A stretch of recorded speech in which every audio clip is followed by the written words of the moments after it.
Before we begin the story, let us know where you're watching from by leaving a comment below. Have a wonderful day.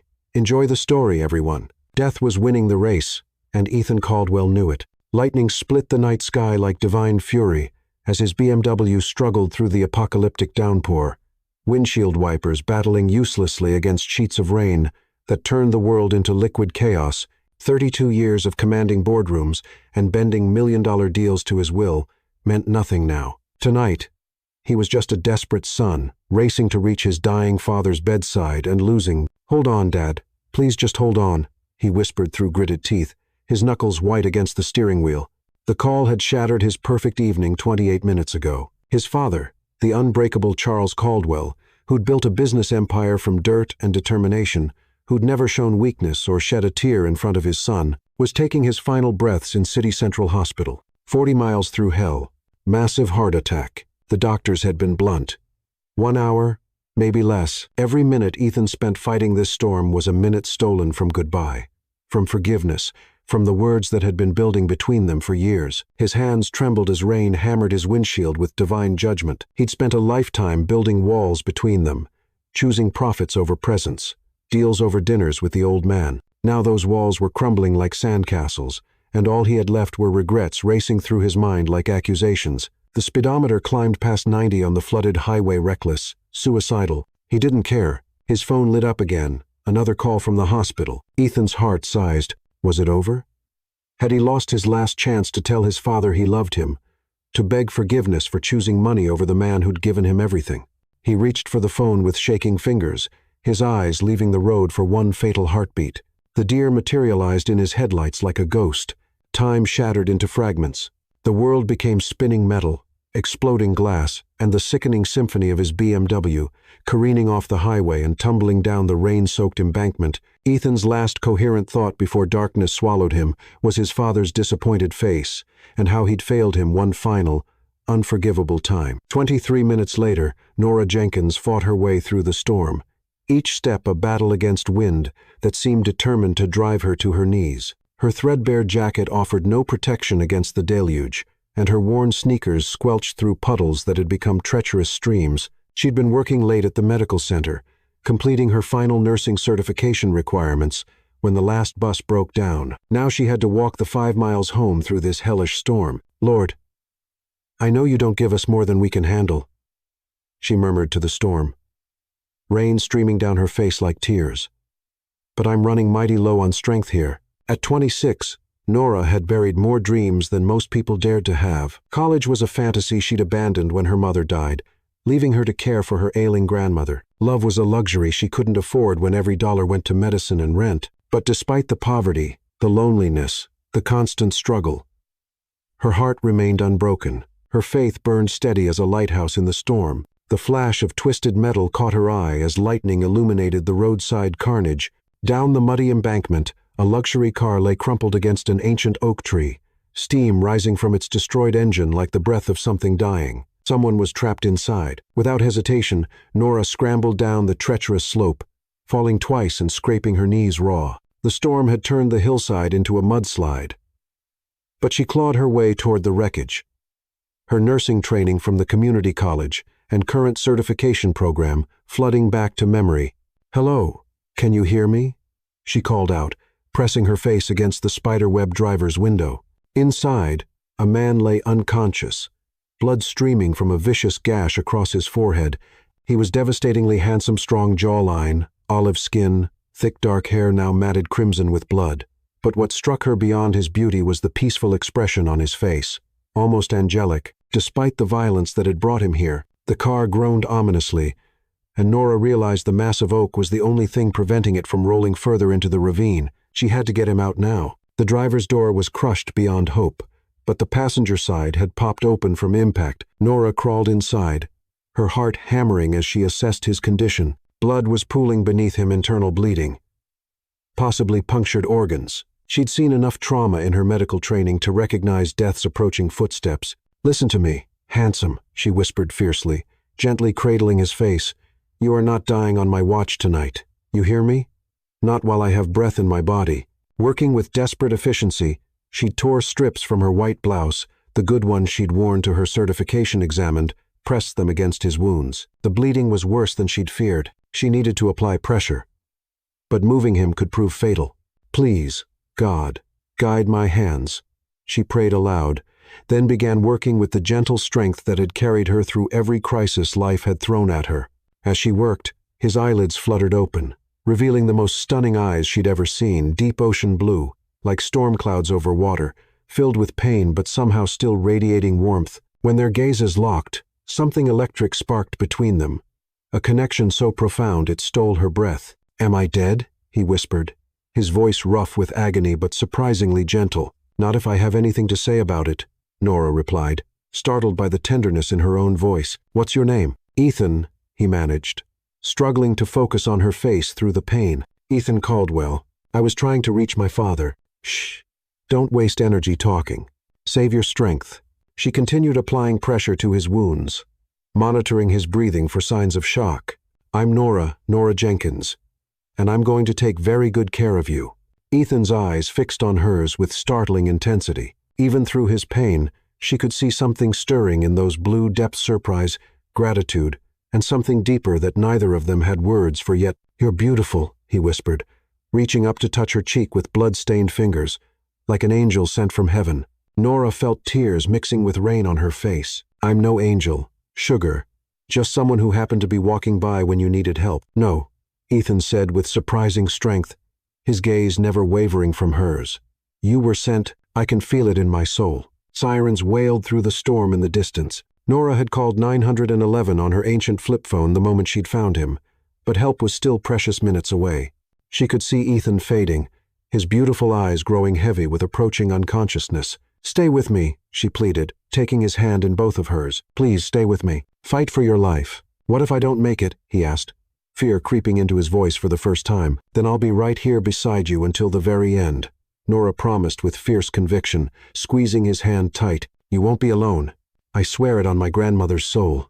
The ambulance arrived in chaos, flashing lights cutting through darkness, paramedics shouting orders as they worked to extract Ethan from the twisted wreckage.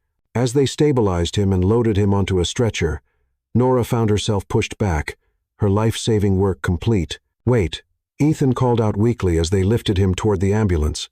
"The woman who saved me. Where is she?" But when the paramedics looked around, Nora had vanished back into the storm like a guardian spirit, leaving behind only Ethan's memory of her face and her grandmother's precious gold locket, broken from her neck during the rescue and lying forgotten in the mud and twisted metal. As the ambulance raced toward City Central, Ethan clutched the delicate locket in his palm, the only proof that his angel had been real. He'd never experienced anything like the soul-deep connection he'd shared with this stranger who'd risked everything to save him. Even through his pain and fear, one thought burned bright and clear. He would find her again, no matter what it took. Death had been winning the race tonight, but Nora Jenkins had changed the rules entirely. Now Ethan had a reason to live, a reason to fight, a reason to become the man worthy of the angel who'd crawled into hell to pull him back to life. The storm was passing, but the real tempest, the one that would transform both their lives forever, was just beginning. Chapter 2. Haunted Hearts. Ethan Caldwell awakened to the sterile white ceiling of City Central Hospital, and the first sensation wasn't physical pain. It was the crushing weight of loss settling on his chest like a tombstone carved from regret. 3 days had passed since the accident. 3 days of drifting between consciousness and darkness, while his broken body fought to heal, but his soul felt shattered beyond any surgeon's skill to repair. His father was dead. The words echoed in his mind like a death knell. He'd missed saying goodbye by exactly 17 minutes, that would haunt every remaining day of his life. While he'd lain unconscious in twisted metal, Charles Caldwell had taken his final breath, calling out for the son who never came. "The last thing your father said was your name," the night nurse had told him yesterday. Not realizing those words would become Ethan's personal hell. "He kept asking for you, kept saying he had to wait for Eddie to come home." Now, staring at the acoustic tiles above his hospital bed, with his ribs wrapped tight and his left arm imprisoned in a cast, Ethan felt like he was drowning in an ocean of might-have-beens.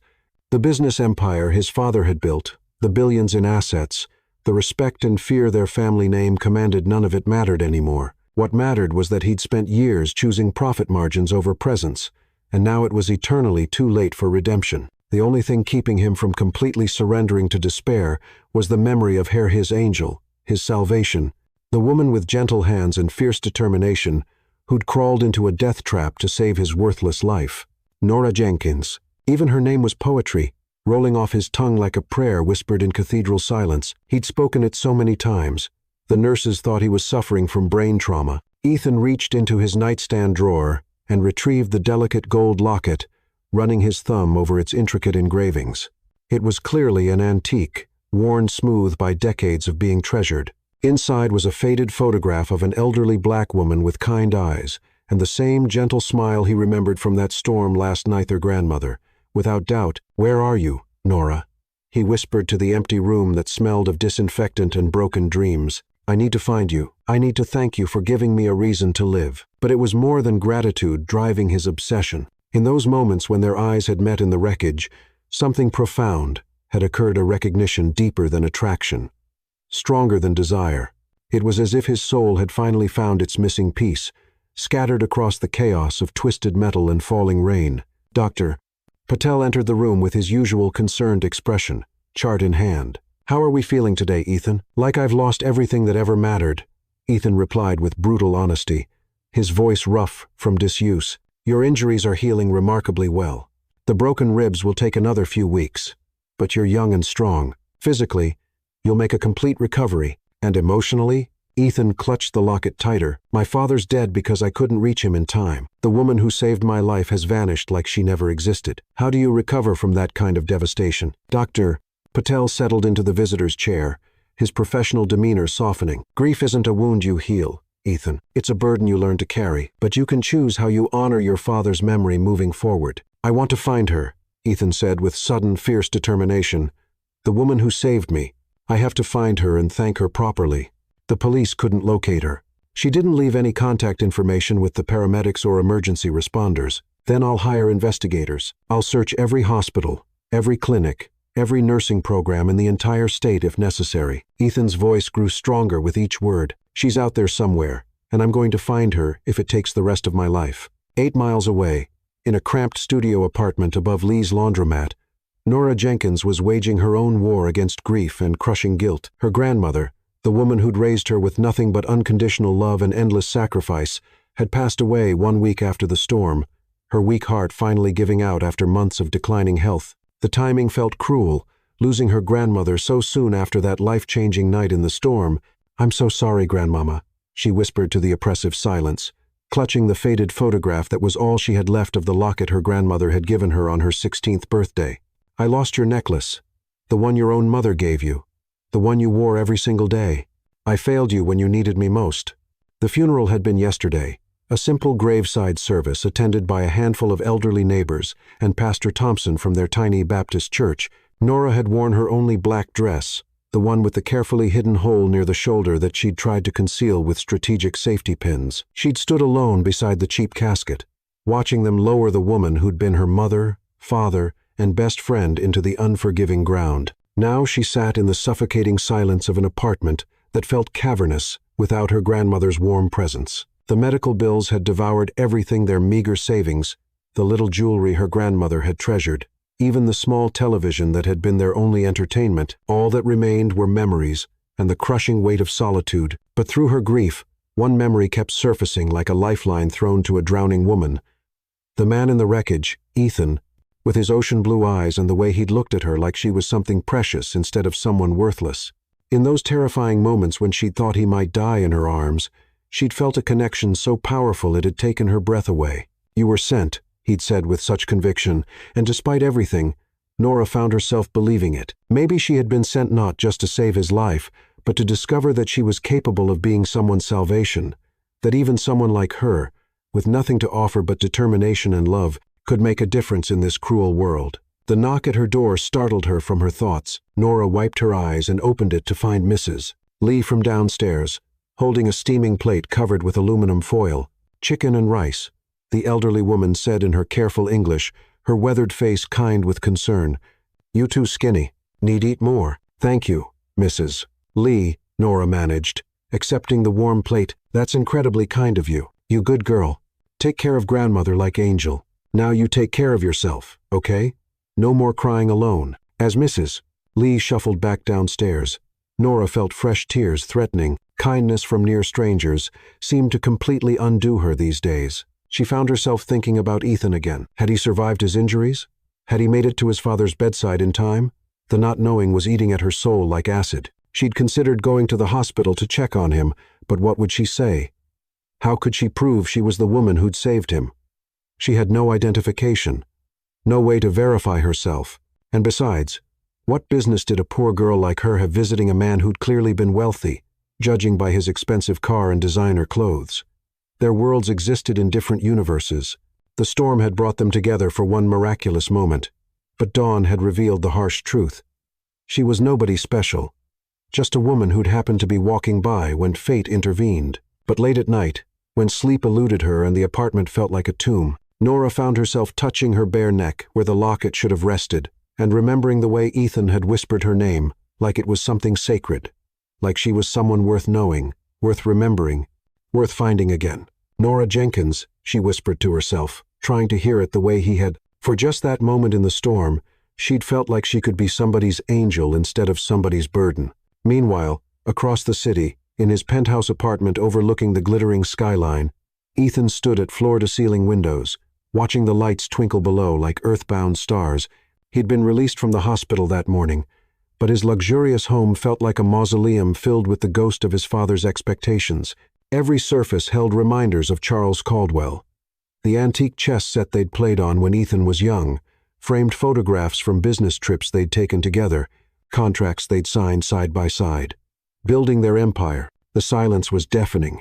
His phone had been ringing constantly, business associates offering hollow condolences, lawyers requiring signatures for the inheritance, reporters wanting statements about the future of Caldwell Industries. Ethan had ignored them all. Let the corporate vultures circle. He had infinitely more important matters demanding his attention. "Mr. Carter," he said into his phone, calling the most expensive private investigator money could buy, "I need you to find someone for me. A woman named Nora Jenkins. She saved my life 3 nights ago, and I need to thank her properly. Can you provide any additional details? Physical description. Approximate age. Last known address?" Ethan closed his eyes, bringing her face into perfect focus in his memory. Mid-20s, African-American, about 5'6", breathtakingly beautiful. She was walking through the storm near Highway 287 around midnight. She has medical training, knew exactly what to do when she found me bleeding out. "That's not much information to work with, Mr. Caldwell. Then you'd better start working harder," Ethan said with quiet intensity. "I don't care what it costs or how long it takes. Find her, Carter. Find my angel."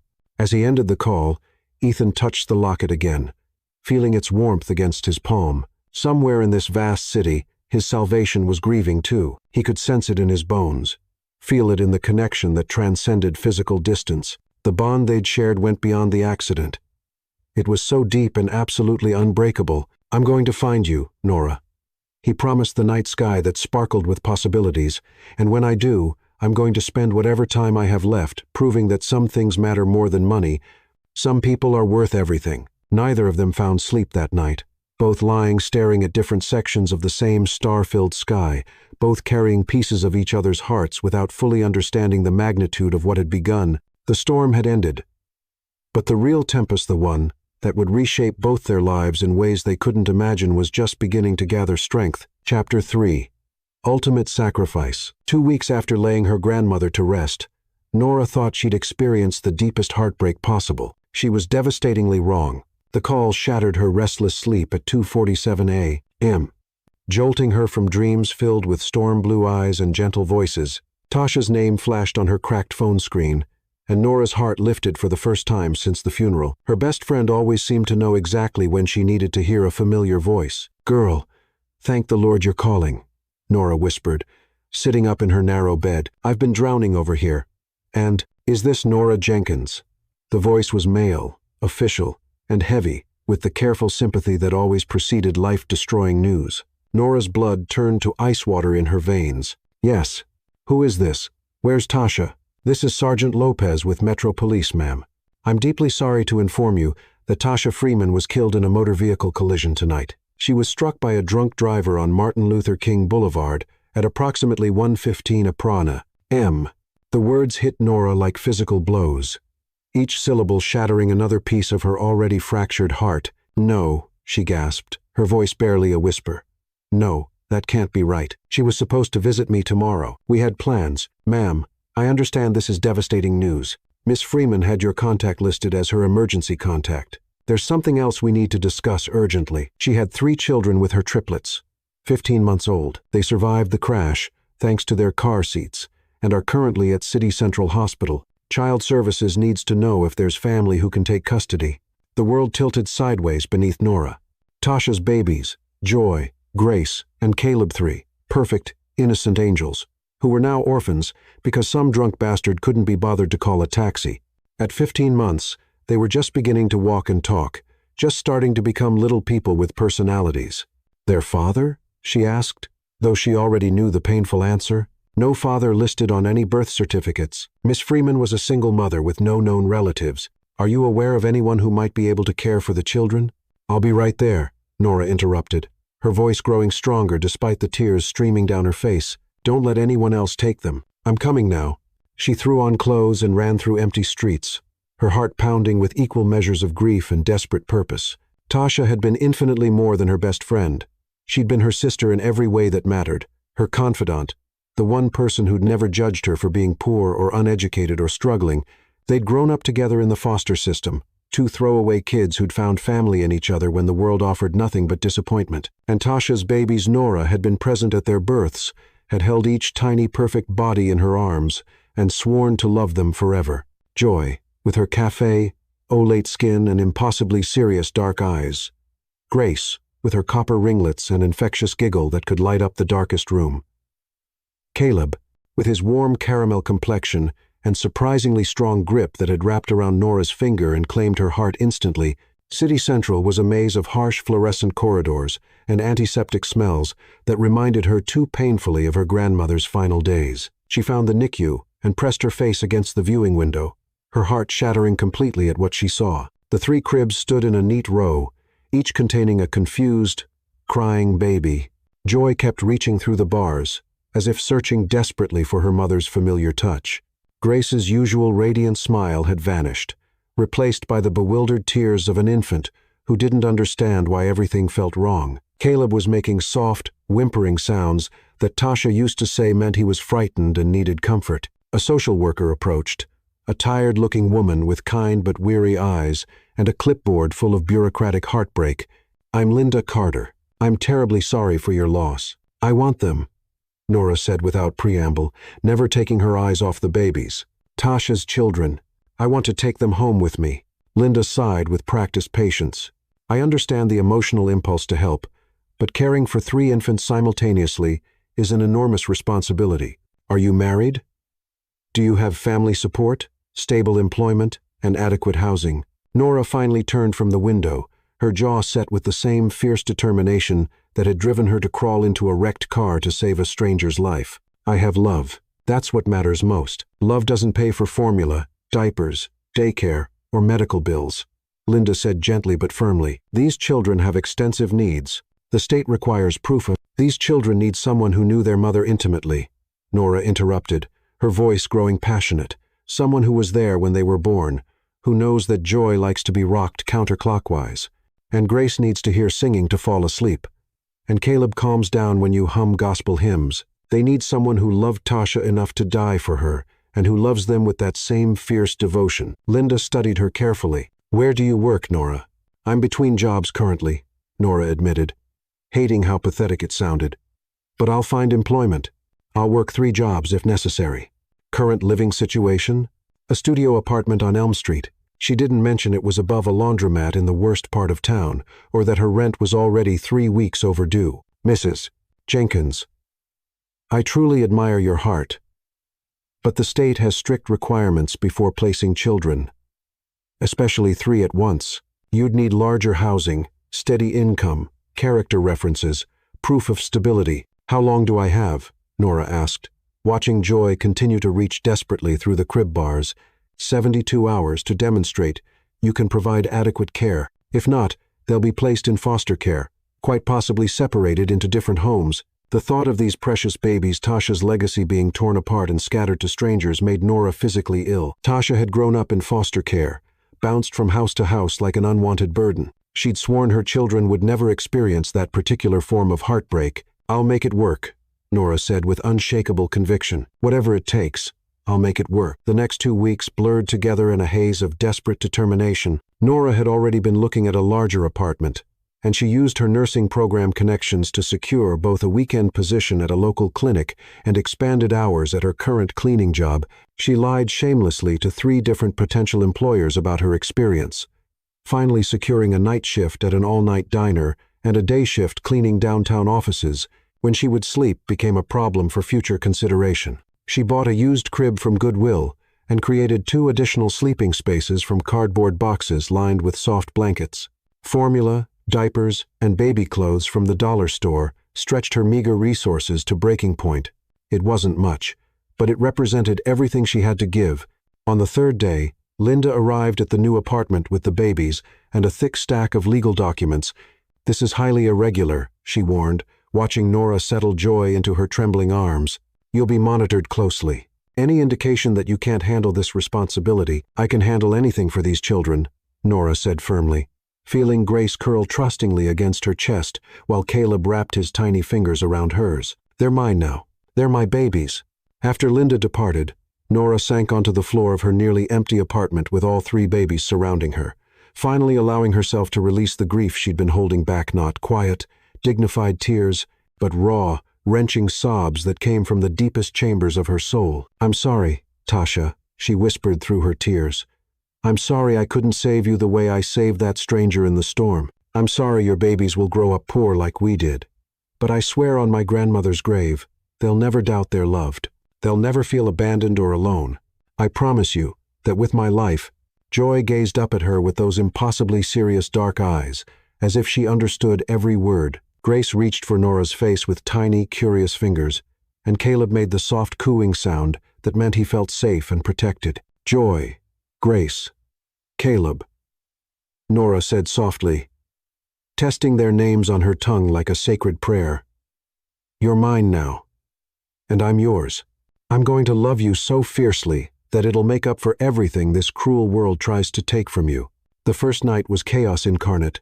The babies cried in perfectly timed shifts, as if they had coordinated their distress to ensure maximum exhaustion. Nora paced the floor for hours, bouncing one while the other 2 awaited their turns. She sang every lullaby she remembered, hummed every gospel hymn her grandmother had taught her, and whispered promises she had no earthly idea how to keep. By dawn, she was utterly exhausted, completely overwhelmed, and more terrified than she'd ever been. But when Grace finally drifted off to sleep in her arms, tiny fist curled against Nora's neck in perfect trust, she knew she'd made the only choice her heart could live with. These babies were her purpose now, her reason to keep fighting when everything else seemed hopeless. As morning sunlight streamed through their small windows, Nora thought about the man from the storm, Ethan, with his beautiful blue eyes and gentle voice. She wondered if he'd ever known love like this, so fierce it changed the fundamental structure of your soul. She wondered if he'd survived his injuries, if he'd reached his father in time. Most importantly, she wondered if he'd understand why she'd chosen this overwhelming life, 3 babies, and a mountain of struggle over the easier path of letting the state handle everything. Something deep in her heart suggested he would. Something about the way he'd looked at her in those moments between life and death told her he understood sacrifice, to understood what it meant to put love before logic and hearts before convenience. Someday, she whispered to Grace's sleeping face, "I'm going to tell you about the night I learned that some things are worth dying for, and some things like you 3 precious angels are worth living for, no matter how hard it gets." Outside, the world was awakening to another ordinary day, but inside apartment 3B, Nora Jenkins was beginning the extraordinary journey of loving 3 children with the boundless heart of a woman who'd lost everything and found everything in the same breath.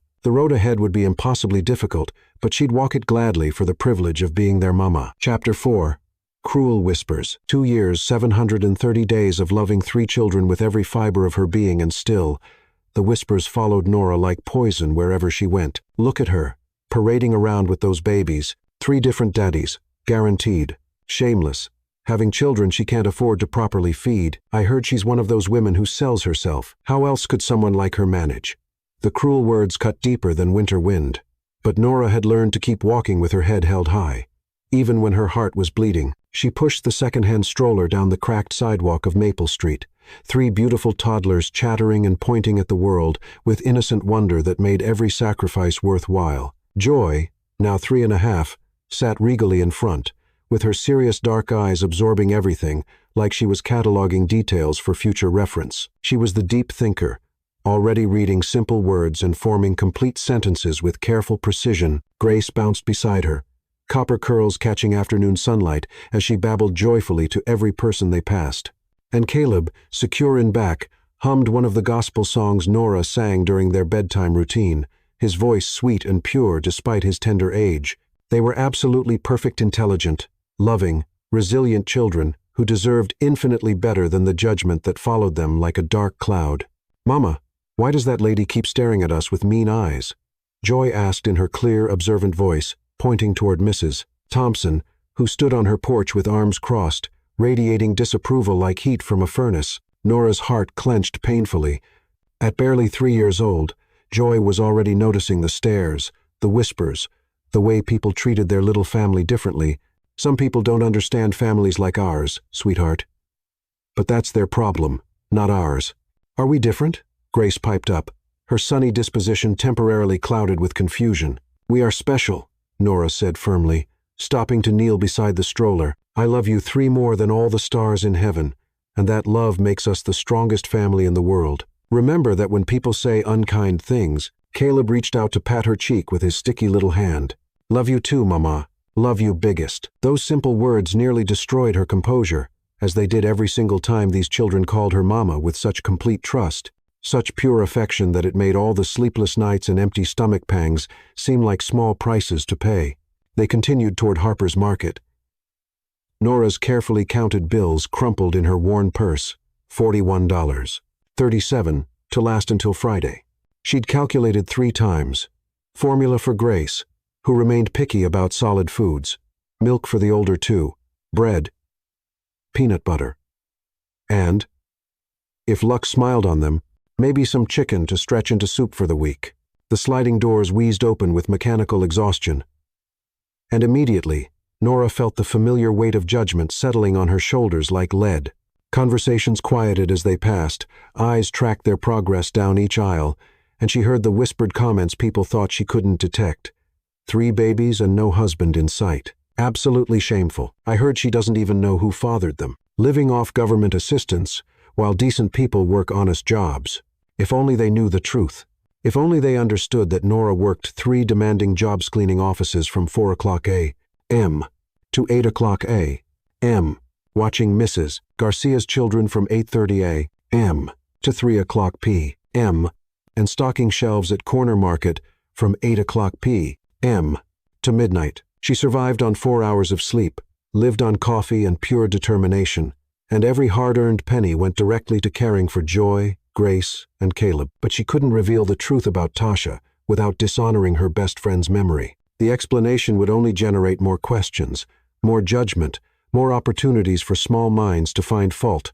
Better to endure their assumptions and focus on what truly mattered, loving these precious children. "Mama, I'm thirsty," Caleb whispered, tugging gently on her faded jacket. "When we get home, baby boy, Mama's got some nice juice waiting for you." She didn't mention that the juice was mostly water with a splash of apple concentrate to make their supplies last longer. The children never complained, never demanded more than she could provide. Sometimes, their contentment broke her heart more thoroughly than tears would have. At the checkout line, familiar shame washed over her as she counted bills and coins, acutely aware of people behind her watching every transaction with barely concealed disdain. Mrs. Harper, from their small Baptist church, turned with a smile that never quite reached her calculating eyes. "Nora, dear, how are you managing with those 3 little ones?" "We're doing just fine, Mrs. Harper. Thank you for asking.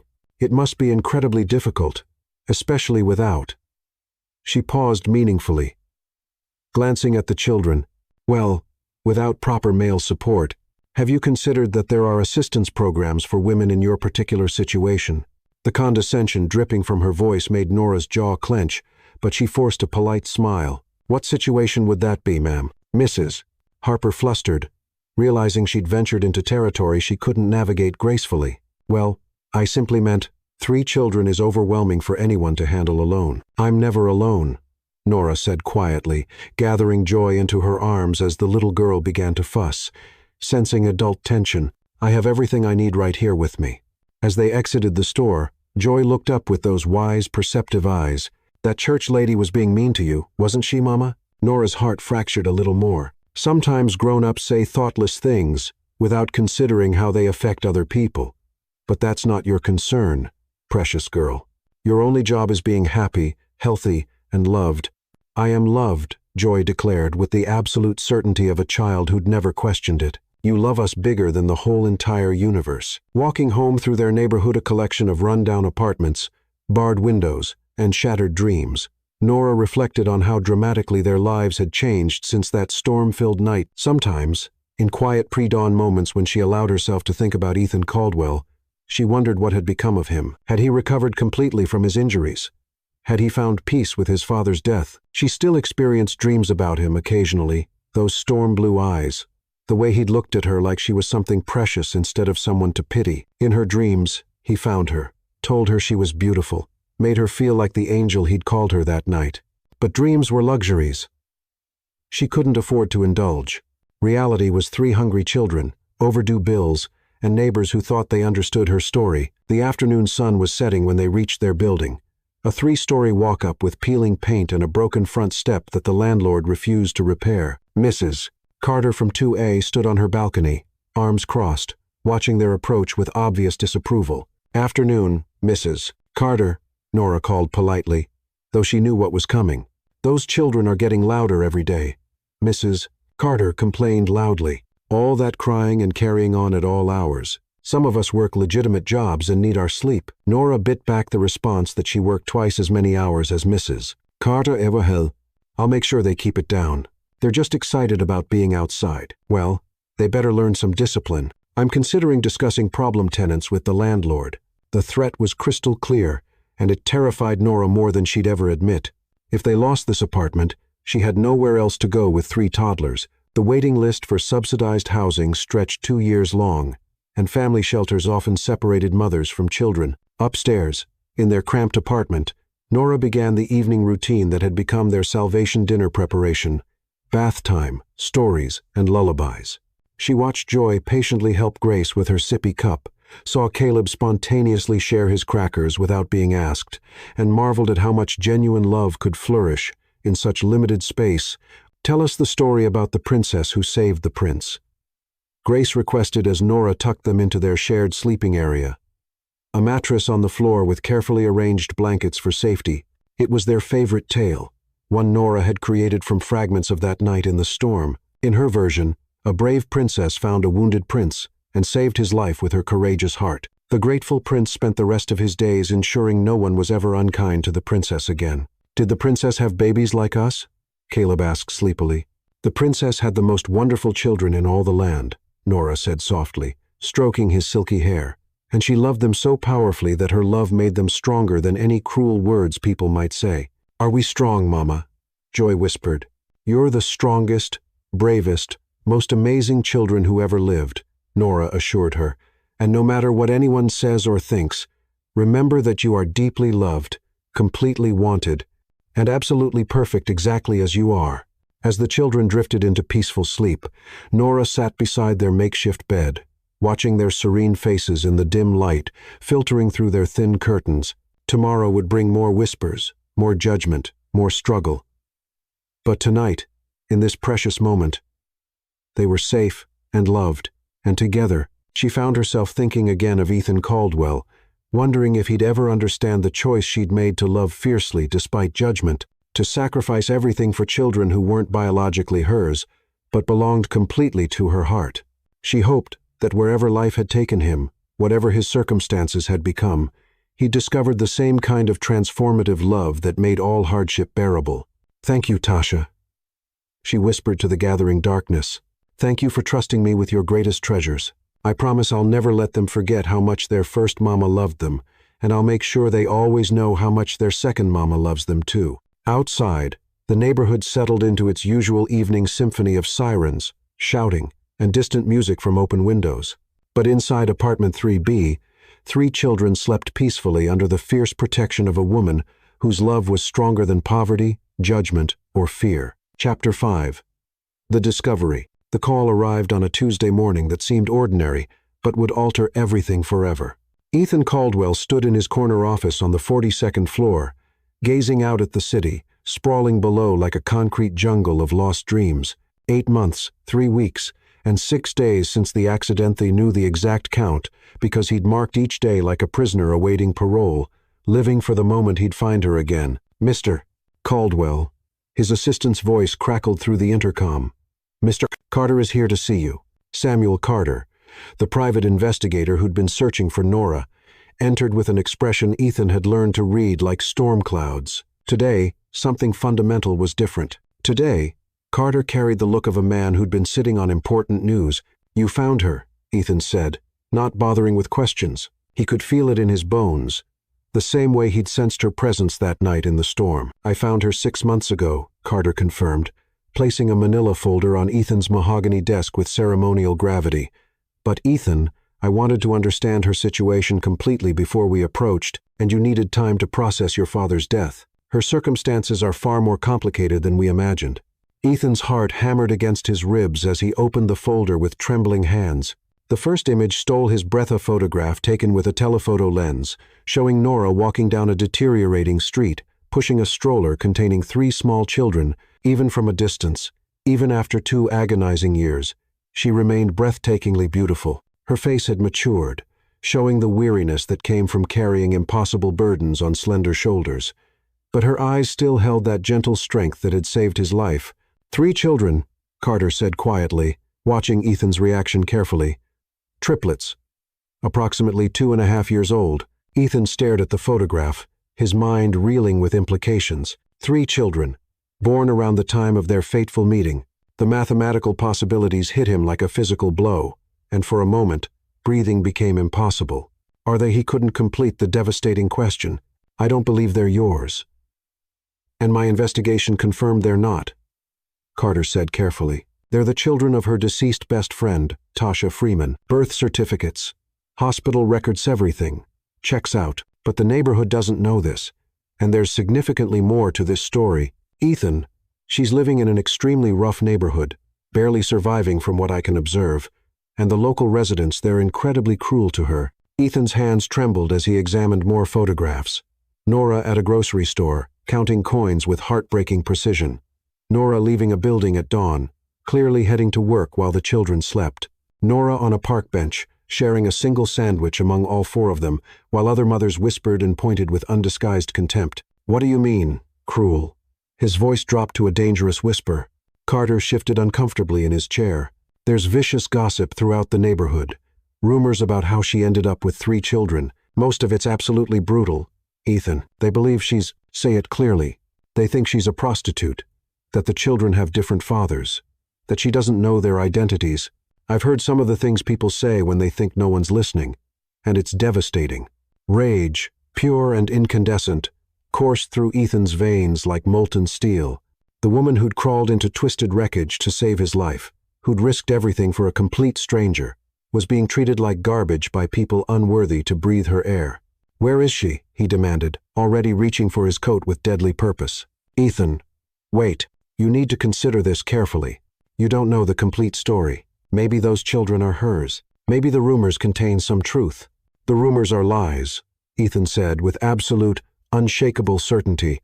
I know her soul. I looked into her eyes for 10 life-changing minutes, and I know exactly who she is. She's incapable of the things they're suggesting. How can you be so completely certain? Ethan touched the locket in his pocket. He'd carried it every single day for 2 years, a talisman of hope and unwavering memory. Because she saved my life, expecting nothing in return. Because she vanished rather than try to profit from her good deed. Because when I was dying, she held my hand and promised I wouldn't face death alone. That's not the behavior of someone who sells herself. That's the behavior of an angel walking among us. Carter sighed, recognizing the futile task of changing Ethan's iron determination. She lives at 412 Maple Street, apartment 3B. Ethan, I must ask, what exactly are you planning to do? What I should have done 2 years ago, Ethan replied, heading for the door with renewed purpose. I'm going to find my angel and ensure no one ever hurts her again. The drive to Maple Street took Ethan through sections of the city he'd never seen, despite living here his entire privileged life. His Mercedes looked absurdly out of place among broken-down vehicles and vacant lots, drawing suspicious stares from people lounging on stoops and gathering around street corners. By the time he reached Nora's building, he understood completely why Carter had seemed so concerned. This wasn't merely poverty, this was desperation made manifest. The kind of place where hope came to die slowly, and dreams were luxuries no one could afford. The thought of Nora living here, raising 3 children in this environment, made him physically nauseated. He remained in his car for nearly an hour, watching the building, gathering courage to climb those stairs. What would he say? How did you approach someone after 2 years and explain that you'd never stopped thinking about them, never stopped loving them, despite sharing less than 10 minutes of conversation? Movement in a second-floor window captured his attention, a small face pressed against glass.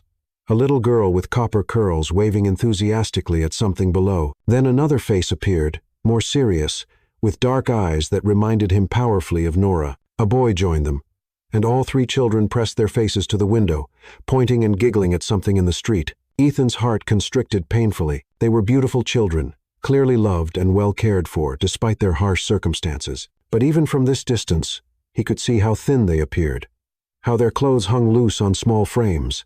A door slammed somewhere, and the children disappeared from the window. Moments later, Nora emerged from the building, and Ethan's breath caught completely in his throat. She was even more beautiful than his treasured memories had painted her. But there was a fragility now that hadn't existed before.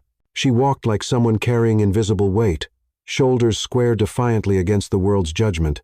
She was heading toward the corner market, he realized, and on impulse, Ethan exited his car and followed at a respectful distance. He needed to understand her daily life, comprehend what she was facing, before disrupting it with his presence. Inside the small market, he observed from behind a display of canned goods as Nora carefully selected items, checking prices twice, returning things she couldn't afford. The store clerk, a middle-aged man with suspicious, calculating eyes, watched her every movement like she might shoplift. "You got money for all that?" the clerk asked rudely as she approached the counter. "Yes, sir." Nora replied quietly, pulling out a handful of crumpled bills and counting them with painstaking care. "Don't know how someone like you affords anything with 3 kids and no visible means of support, unless you're making money the way I heard you do." The ugly insult hung in the air like toxic smoke. Ethan saw Nora's hands shake slightly, saw her chin lift with proud defiance despite the hurt in her eyes, and felt his own hands clench into fists. "That'll be $23. 47, the clerk said, making no effort to hide his disdain. Nora counted her money again, and Ethan witnessed her face fall in defeat. She was short. Perhaps $3 or $4. But it might as well have been 300 for the despair that crossed her features. "I'll put the milk back," she said quietly, reaching for the gallon. "The children need milk more than I need coffee," she murmured to herself. But Ethan heard every heartbreaking word. He couldn't endure another second. Moving without conscious thought, Ethan stepped forward and placed a $50 bill on the counter. "That should cover everything," he said quietly. Nora turned, and when their eyes met, the entire world stopped spinning for a moment that lasted forever. They simply stared at each other. 2 years of longing and loss and desperate hope contained in a single electric look. "Ethan," she whispered.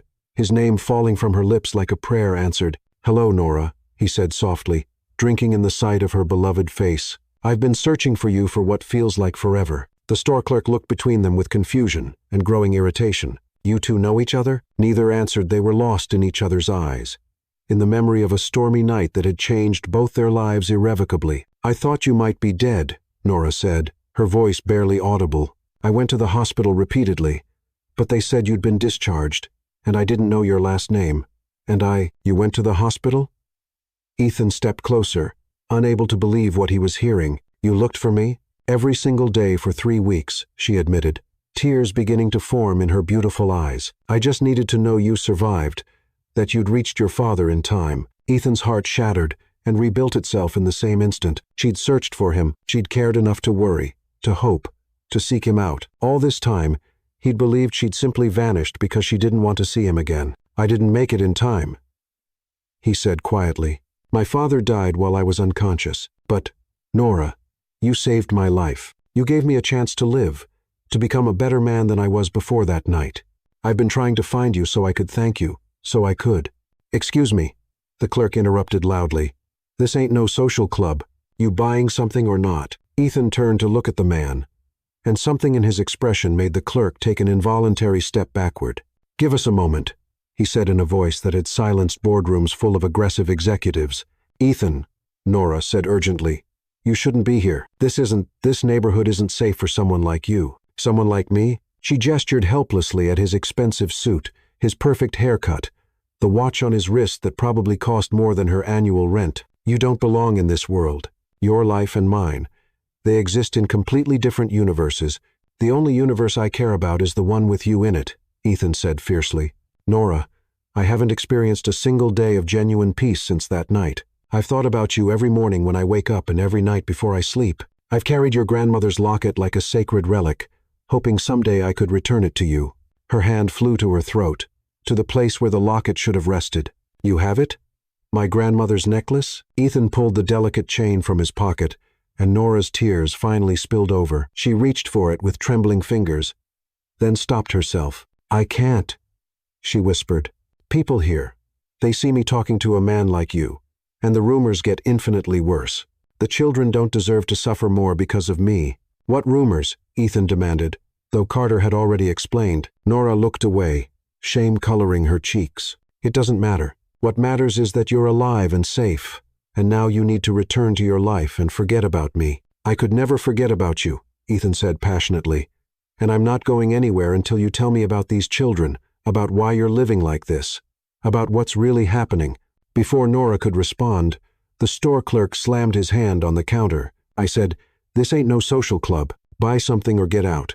Ethan fixed the man with a stare that could have frozen hellfire. I'll purchase this entire store if it means I can speak with this woman in peace. Now step back and give us space, or find yourself looking for new employment. The clerk's eyes widened as he registered Ethan's obvious wealth and authority. He retreated behind the counter, muttering under his breath but no longer daring to interrupt. Please, Nora whispered, looking around nervously at other customers who were beginning to stare with undisguised curiosity. Not here. If you truly want to talk, meet me at Lincoln Park tomorrow at noon. But, Ethan, I'm warning you. When you hear my story, when you understand what people think about me, you're going to wish you'd never found me. There's nothing you could tell me that would make me regret finding you, Ethan said with absolute conviction. Nothing in this world or the next. Nora gathered her groceries with shaking hands, then looked at him one final time with eyes full of pain and hope and desperate love. Tomorrow at noon, she said quietly. And Ethan, thank you for the milk. The children, they really need it. She departed without another word, and Ethan stood in the dingy market, feeling like he'd just been struck by lightning. She was alive. She was here. And tomorrow he would finally learn the truth about the woman who'd haunted his dreams for 2 endless years. As he walked back to his car, he noticed the stares, the whispers, the way people looked at him with suspicion and curiosity. If this was what Nora faced every day simply for being poor, he could only imagine what she endured because of the vicious rumors about her children. Tomorrow, he decided with iron determination, would change everything. Tomorrow, he would begin the process of ensuring his angel never had to face the world's cruelty alone again. Chapter 6. The Approach. Nora arrived at Lincoln Park 30 minutes early, her nerves stretched tighter than violin strings. She'd barely slept the previous night. Torn between desperate hope and paralyzing terror hope that maybe, somehow, Ethan Caldwell could be the miracle she'd never dared pray for. Terror that once he learned the truth about her life, he'd look at her with the same disgust that had become her daily bread. She sat on a weathered bench near the playground, watching children from wealthier neighborhoods play on equipment she could never afford to bring Joy, Grace, and Caleb to. Their clothes were pristine and new, their laughter carefree in a way that made her heart ache. Her phone buzzed Mrs. Garcia, confirming she could watch the children for an extra hour. Nora had fabricated a story about a job interview, not wanting to explain about Ethan. How could she make sense of something she didn't understand herself? You came. The voice behind her was soft, reverent, and Nora turned to see Ethan approaching with careful steps. He looked different in casual clothes, dark jeans, and a simple blue sweater that made his eyes even more striking. but he still radiated the confidence that came from a life where doors opened and problems dissolved with money. "I wasn't entirely certain you would," she admitted, gesturing for him to sit beside her. "I would have waited here all day if necessary," Ethan said, settling carefully beside her while leaving respectful space. All week, all year, however long it took, the sincerity in his voice made her chest constrict painfully. "Why, Ethan? Why were you searching for me? You don't owe me anything. I simply did what any decent person would have done." "That's where you're absolutely wrong," he said quietly, pulling her grandmother's locket from his pocket and extending it toward her. "Not everyone would have risked their life for a complete stranger. Not everyone would have stayed with me, comforted me, ensured I wasn't alone. You gave me more than just my life that night, Nora. You gave me hope when I had none left." She accepted the locket with trembling fingers, feeling the familiar weight against her palm. For 8 months, she'd mourned its loss almost as deeply as her grandmother's death. Now, having it returned felt like reclaiming a piece of her soul. "I can't accept whatever debt you think you owe me. I'm not Ethan. I'm not the person you think I am." "Then tell me who you are," he said gently, his voice carrying infinite patience. "Tell me about your life, about the children. Help me understand the truth." Nora gazed out at the playground, gathering courage. "Those children, it's complicated," she said quietly, testing the waters. "Their situation isn't what people assume." She felt Ethan's attention intensify, felt him leaning slightly closer without invading her space. "I'd like to understand, if you're willing to share. People in my neighborhood, they don't know the truth. They think I'm a prostitute. They believe I had 3 babies with different men and don't even know who the fathers are. They think I'm trash walking the earth." The words hung between them like an open wound. Nora couldn't bring herself to look at Ethan's face, couldn't bear to witness the moment when understanding dawned and his opinion shifted. "And you allow them to think that," Ethan said slowly, his voice filled with something that sounded like awe. "To protect someone's memory." Nora's head snapped up in shock. There was no judgment in his expression, no disgust or disappointment, only a kind of profound respect that made her feel simultaneously exposed and cherished. "Their mother was my best friend, Tasha. She died in a car accident when they were 15 months old. I couldn't let people gossip about her, so I let them believe what they wanted about me." "And you've sacrificed your reputation to honor your friend's memory," Ethan said with absolute conviction. "I observed you with them yesterday, Nora. I've never seen children who looked more loved, more secure. Despite everything they're facing, they're incredible children," she said, tears threatening. "Joy is brilliant, already reading simple words. Grace has this laugh that could make angels weep with joy, and Caleb has a voice like liquid honey when he sings. They deserve so much better than what I can provide. They have something money can't buy," Ethan said firmly. "They have a mother who loves them unconditionally. Do you have any idea how rare and precious that is? A mother who can barely keep food on the table," Nora said bitterly. "A mother who has to choose between milk and her morning coffee, who can't afford to take them to the doctor when they're sick. A mother who saved a stranger's life and then sacrificed her reputation to honor her friend's memory." Ethan interrupted passionately. "A mother who works 3 jobs without complaint, who shares her last sandwich equally among 3 children, who sings them to sleep every night even when she's exhausted beyond measure." Nora stared at him in amazement. "How do you know all those details?" "I've been observing you," he admitted without shame, "for weeks, since my investigator located you. I needed to understand your life before I approached you. I've seen you leave for work at 4 o'clock in the morning, return home past midnight, and still have endless patience for bedtime stories. You've been watching me?" The invasion of privacy should have made her angry, but instead, she felt oddly protected, as if someone had finally witnessed her struggle and deemed it worthy of attention. "I know you work multiple jobs, that you walk everywhere to save bus fare, and that you turn the heat down at night to keep bills manageable," Ethan continued. "I also know that you are the strongest, most selfless person I've ever encountered, and I know that I've been only half alive for 8 months, waiting to find you again." "Ethan," she whispered, but he continued with growing intensity. "I've thought about you every single day. Nor your face when you promised I wouldn't die alone, your hands so gentle when you were trying to stop the bleeding, the way you disappeared before I could thank you, like some kind of guardian angel who didn't want credit for the miracle." "I'm not an angel," she protested weakly. "I'm just a poor girl trying to take care of 3 babies." "You're my angel," Ethan said with quiet intensity that made her heart skip. "You saved my life, and now I want to save yours." "You can't save me," Nora said, pulling her hand away. This is my life, Ethan. This is who I am. I'm not some charity case for you to fix. I'm not talking about charity, he said urgently, his eyes blazing with emotion. I'm talking about love. The word exploded between them like lightning in a clear sky. Nora felt her heart stop, stutter, then begin racing like a thoroughbred. You don't love me, she said desperately. You don't even truly know me.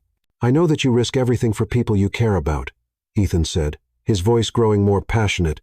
I know that you make 3 children feel like the most precious beings on earth, and I know that when you touch someone, they feel safe for the first time in their life. Ethan, please, I know that I haven't felt genuinely alive since the night I lost you, he continued, moving closer.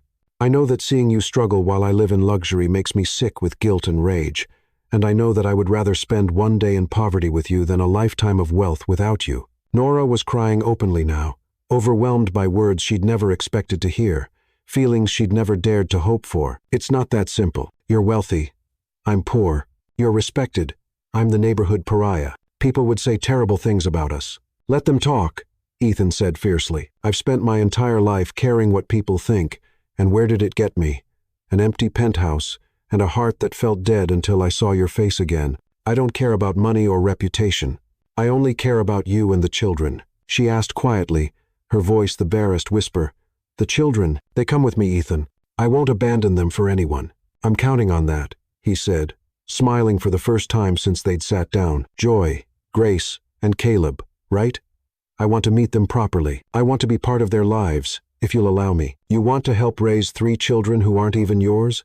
Nora asked in disbelief. I want to help love 3 children who already belong to my heart because they belong to yours, Ethan corrected gently. Nora, I know this is overwhelming, but I'm asking you to take a chance on us. Let me court you properly. Let me show you that what we felt that night in the storm was real, that it's worth fighting the entire world for. Nora looked into his eyes and saw everything she'd been afraid to dream of: love without conditions, acceptance without judgment, a future where her children could have everything she'd never been able to provide, but she also saw the impossibility of it. The vast gulf between their worlds. I need time to think, she said finally. It's a lot to process. Of course, Ethan said immediately. Take all the time you need. But, Nora, promise me you won't disappear again. Promise me, you'll give us a chance to see what we could become together. She nodded slowly, clutching her grandmother's locket like a lifeline. I promise, but, Ethan, you need to understand what you're asking for. Loving me means taking on a life full of struggle and judgment and problems that money can't always solve. Then it's fortunate I'm not afraid of a challenge, he said with a smile that made her heart flutter like butterfly wings. The woman who saved my life in a storm she's worth fighting the whole world for. As they parted ways, Ethan to his Mercedes, Nora to the bus stop, both carried the electric awareness that everything was about to change irrevocably. For better or worse, their worlds were about to collide in ways that would test every assumption they'd ever made about love, sacrifice, and what it truly meant to save someone's life. Chapter 7. Growing Closer. The first time Ethan met the children properly, Joy studied him with those impossibly serious dark eyes for 10 full minutes before speaking a single word. Are you the prince from Mama's story? She asked finally, her small voice filled with curiosity and careful caution. Ethan knelt to her level, understanding instinctively that this moment would determine everything that followed. I don't know about being a prince, but your mama is definitely the angel who saved my life. Grace, ever the fearless one, stepped forward boldly and touched his face with sticky fingers. You have pretty eyes, like the sky when it's happy. Caleb hung back initially, humming one of his gospel songs and observing with wisdom that seemed far too ancient for his young face. When Ethan looked directly at him, the little boy stopped humming and offered a smile so pure and trusting, it nearly brought Ethan to his knees. They like you, Nora said softly, wonder evident in her voice. They're usually quite shy with strangers. Maybe I'm not a stranger, Ethan replied, his eyes never leaving hers. Maybe some souls recognize each other immediately. That conversation had occurred 3 weeks ago, and now Ethan's presence had become intricately woven into the fabric of their daily lives. He appeared every evening after work, bringing groceries that he claimed were extras, toys that were supposedly samples, and books that happened to be lying around his apartment. Tonight, he sat on the floor of their tiny living room, Grace curled against his side as he read Goodnight Moon, his patient voice never betraying irritation at the repetition Joy was teaching him to braid her doll's hair with intense concentration, while Caleb sat contentedly in Nora's lap, humming along to Ethan's reading. "I think it's time for bed." Nora interjected when Grace demanded another reading. "Will you sing to us?" Joy asked Ethan hopefully, and Nora's heart clenched. The children had begun looking to Ethan for comfort, security, affection. "I'm not much of a singer," Ethan said apologetically, "but maybe your mama will sing while I listen." As Nora went through the bedtime routine, Ethan helped without being asked. He lifted Caleb into the bathtub with careful gentleness, helped Grace locate her favorite stuffed elephant, sat patiently while Joy read him a story she'd invented about a dragon who learned to share. When the children were finally settled, Nora sang the lullaby her grandmother had sung to her. Ethan stood in the doorway, watching with an expression of such tender longing that it made her breath catch. "You're natural at this," she said quietly, when they moved to the kitchen. "I've never experienced this before," Ethan admitted, drying dishes in her small sink, a family dinner, bedtime stories, children who trust me to keep them safe. "I didn't know it could feel so sacred." They worked in comfortable silence until they stood facing each other in the narrow space between counter and table. "Nora," Ethan said softly, reaching up to touch her face, "I need to tell you something important." The gentleness in his voice made her heart race dangerously. "What is it?" "I'm falling in love with you," he said simply, honestly. Not just grateful, not just infatuated. Really, truly, completely in love with you, and those 3 beautiful children, and this life you've built, with nothing but determination and faith. "Ethan," she whispered, but he pressed on. "I know it's too soon to say such things, but I need you to know, when I watch you with Joy, Grace, and Caleb, when I see how they look at you like you hung the moon and stars, when I see you give them everything without a second thought, I fall deeper every time." Nora felt tears prick her eyes. "I'm scared. This feels too good to be real. Men like you don't fall in love with women like me." "What kind of woman are you, Nora?" he asked, moving closer. "Poor, uneducated, struggling, carrying baggage that isn't even mine." "You're brave," Ethan corrected firmly. "You're loving, generous, strong beyond measure. You're a woman who saves lives and sacrifices for others and makes 3 children feel like royalty even when you're eating peanut butter sandwiches for dinner. Those children deserve so much better." "Those children have the best mother in the world," he interrupted passionately. "And if you'll let me, I'd like to spend the rest of my life helping you give them everything they deserve." Before Nora could respond, the sound of loud arguing echoed from outside, followed by someone banging on trash cans. Ethan moved protectively in front of her as they both rushed to the window. Down on the street, a small group of neighbors had gathered, their faces twisted with anger and disgust. "Mrs. Thompson stood in the center, pointing up at Nora's window with accusatory fury. "Look at her up there with that rich white man," she shouted venomously. "I told you all she was selling herself. Now she's moved up to expensive clients." "Disgusting," another voice called out. "Those poor children, having to watch their mother sell herself out. Someone should call social services." "Mrs." Carter added with malicious satisfaction. Ethan's hands clenched into fists, his entire body radiating barely controlled fury. "I'm going down there." "No," Nora said quickly, grabbing his arm. "That will only make everything infinitely worse.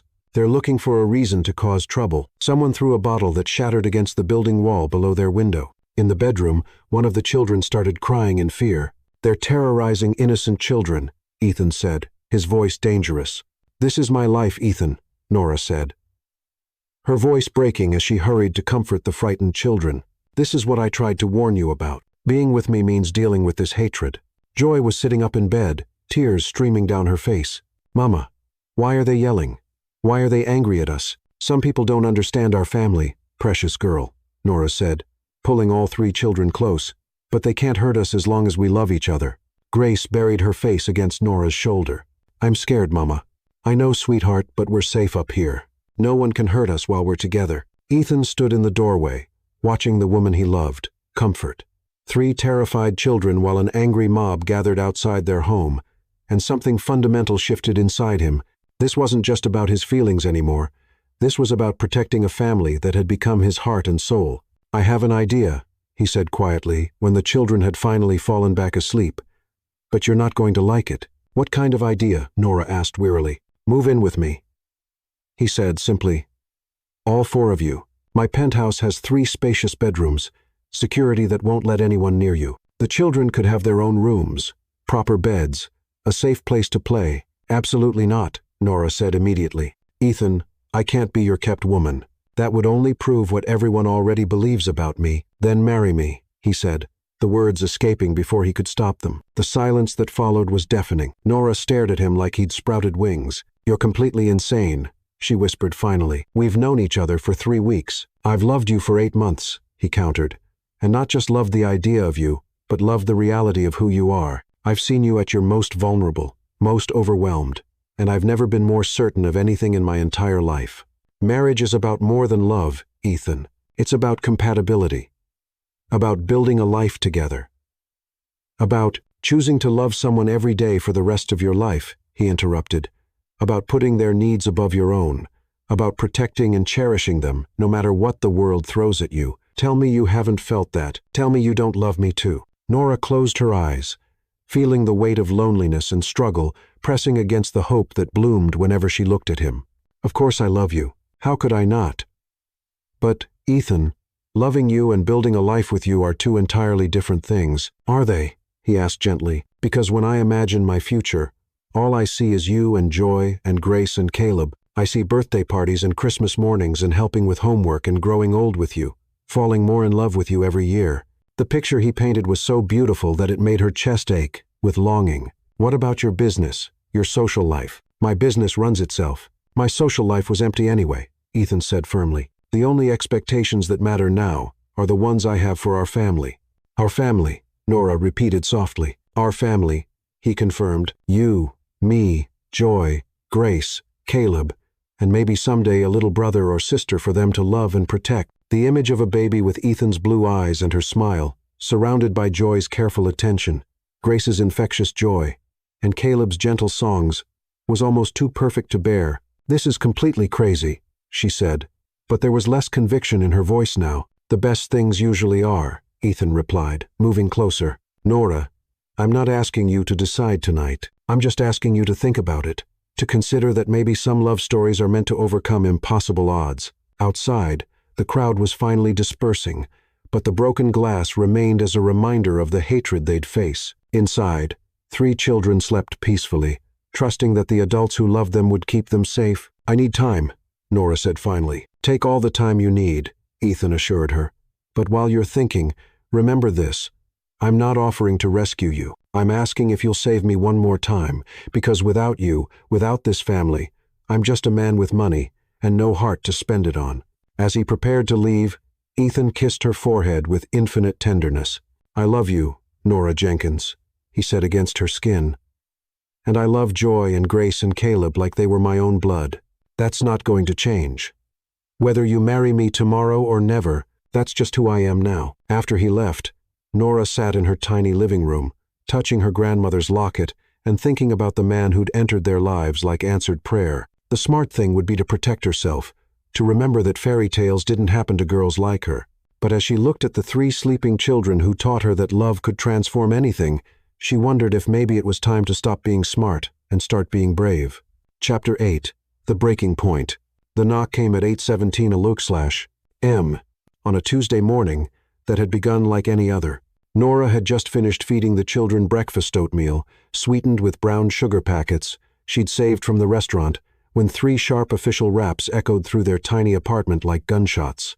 Through the peephole, she saw 2 women in crisp business suits, holding clipboards and wearing expressions of professional concern. Her blood turned to ice water. She'd seen those suits before, in the foster homes of her childhood, in the nightmares that still jolted her awake in cold sweats. Child Protective Services. Can I help you? She asked through the door, her voice steadier than her trembling hands. Miss Jenkins, I'm Margaret Evans from CPS, and this is my colleague, Susan Bennett. We need to speak with you regarding your children. Nora's heart hammered against her ribs as she slowly opened the door, positioning herself to block their view of the children, who were still at the kitchen table. Joy had gone very quiet, her serious eyes fixed on the strangers with uncanny perception. Grace continued chattering to her stuffed elephant. Oblivious to the approaching danger, Caleb had stopped his morning humming entirely. What's this about? Nora asked, though she already knew with sickening certainty someone had called them, someone who'd seen Ethan coming and going, who decided that a poor black woman with 3 children and a wealthy white man could only mean one thing. We've received multiple reports over the past several months about your living situation, Margaret said. Her voice professionally neutral, but her eyes already cataloging every detail of the small apartment. The complaints have escalated recently, with concerns about the children's welfare, the adequacy of care, and alleged inappropriate behavior in the home. Inappropriate behavior? Nora's voice rose slightly before she caught herself. Getting angry would only make things infinitely worse. Reports suggest you may be entertaining men for money while the children are present, Susan said, her tone suggesting she'd rather be anywhere else on earth. We're required to investigate any claims that children might be exposed to prostitution. The word hit Nora like a physical blow to the stomach. She'd known this day might come, had prepared for it in her darkest moments, but hearing it spoken aloud in front of her children made her feel violently ill. That's not what's happening here, she said firmly, fighting to keep her voice level. Ethan Caldwell is a friend who's been helping us. There's nothing inappropriate about our relationship. Ethan Caldwell. Margaret's eyebrows shot up. The businessman. Miss Jenkins, surely you understand how this appears a man of his wealth and status, spending time with a woman in your circumstances. My circumstances? Nora's temper flared despite her efforts to stay calm. You mean being poor? Since when is poverty a crime? Mama? Joy's small voice came from behind her, carrying a note of fear that broke Nora's heart. What's wrong?